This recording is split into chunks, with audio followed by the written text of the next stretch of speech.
What is up, guys? Welcome back to the channel. Hope you guys are having an awesome day today. So check this out.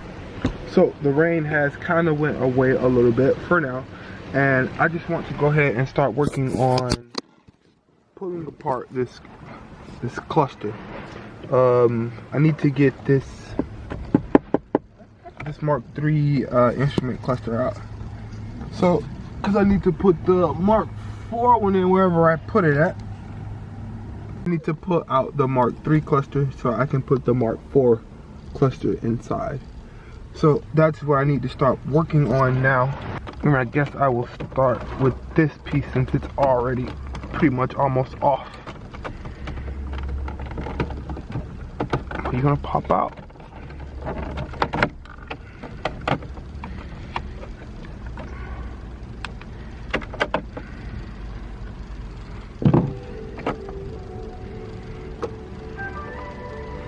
So we've got 2 screws right here.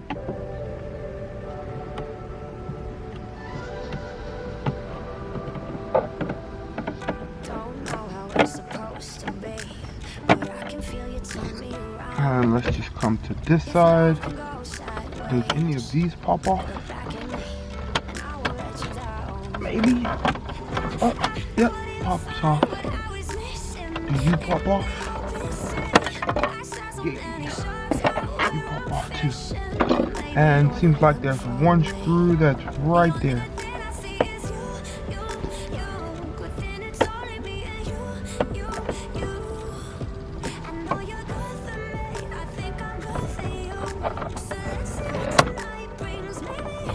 And then it popped right out. Yay. Oh, don't break. Okay. Don't break. That is for that. And then I need this part to come out. Awesome. And is this even, I see one screw. Look like somebody might have took it out. Look like there's nothing's on that side, and then there's one screw in the back there.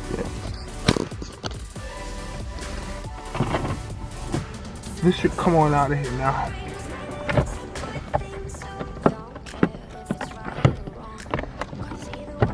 Okay, this is going to be a pain. Okay. Do you need to turn a certain way? How do you get out of here? And just like that, she's out. Okay, so here we have the Mark 3 cluster, and here we have the Mark 4 cluster. So I want to take this bezel and put it around there. I think I can. I'm just gonna have to do a lot of finessing with the cutting. You know, that ended up way too easy. Like, it was like way too easy. Like, I mean, it's in there. Check that out. I'm pushing with mk4. That's in there. Check it out. All this bracket was in the back of it. It holds in all the wires. I just popped that bracket out, and I was able to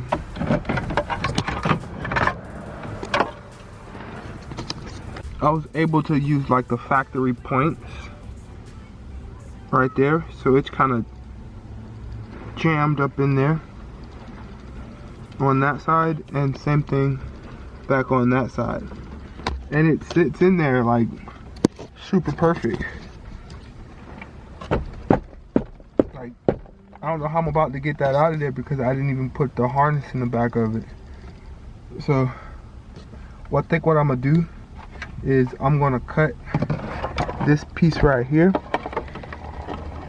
the little bezel part, this piece, that way it can sit like flush in there, because right now, like, it can sit flush, so it can sit flush in there. So like right now it's only off by like a little bit, so I think I'm gonna take my saw, probably cut majority of that out so way it can sit flush and back, and then it's in there. So nothing's set in stone, but I went and put everything back together, and man, does that cluster look really good in there. The Mark 4 cluster inside of the Mark 3. Yeah, man, I'm digging it.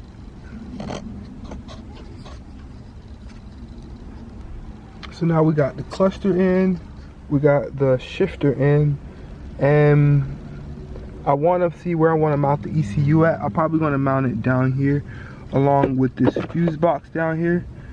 I don't know, I feel like I want to wire all that stuff right here together instead of being like way over there or under the hood. I think I just want to put it all right here in one easy spot. Super simple. Now I've been confused about this fuse box. I don't know if I can run like this Mark 3 fuse box, or do I need to run the Mark 4 fuse box? Because if so, I gotta figure out what I'm gonna do with all of these wires right here. I was about to start wiring them back into this box, but I don't know if I'm gonna be able to use this box or not. So if you do know, please drop a comment down below. And that is probably gonna be my time with you guys today. There's the rain. Alright guys, the rain has finally went away, and I have the 1.8T mounted in the bay. There we have it. It is all mounted up. The front mount is right there in the front. The rear mount is right there, and then the other mount is right there. And I did figure out, I just got a longer screw, and I was able to put the shifter in with on the same mount too as that rear mount. So it is practically in under its own power. I just didn't take, I might can just slide it from under there now. Yeah, I just need to take the bricks from under it. And there we have it. No more bricks.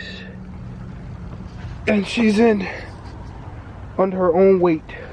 I did have to do a little cutting right there because the mount wouldn't fit for the AC, but I'm not running AC in here anyways.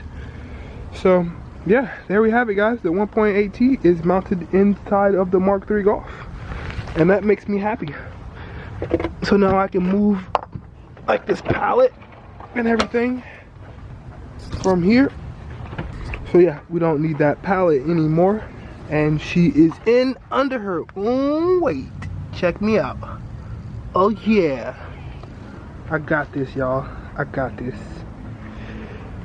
So now I guess we just need to figure out what we need to do to get this actual bad girl running.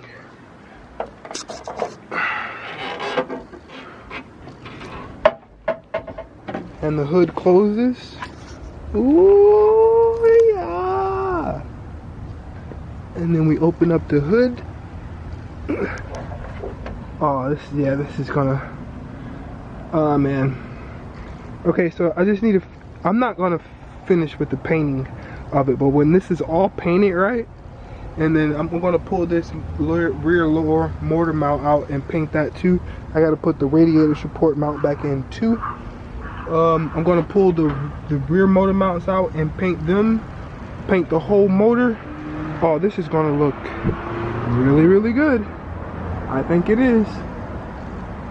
You know, I am pretty proud of myself for doing that with no engine hoist, no help from really anybody. My girl helped me move the car back, but she did not help me touch this motor at all, and I got the whole motor inside of the car with no engine hoist and no help from anybody. So I am really proud of myself. You guys should drop a like down below for that one, because yeah, that. But yeah, I think we are on track here, man. I got the bay painted. The motor is inside of the car. I got a transmission. The shift links are hooked up. The shift box is in, so I can just mount it in. I even got the cluster in too. So this was a pretty good video. I got a lot done in this video. I can't wait till I get the whole thing up and running. But until the next video, guys, remember, have an awesome day.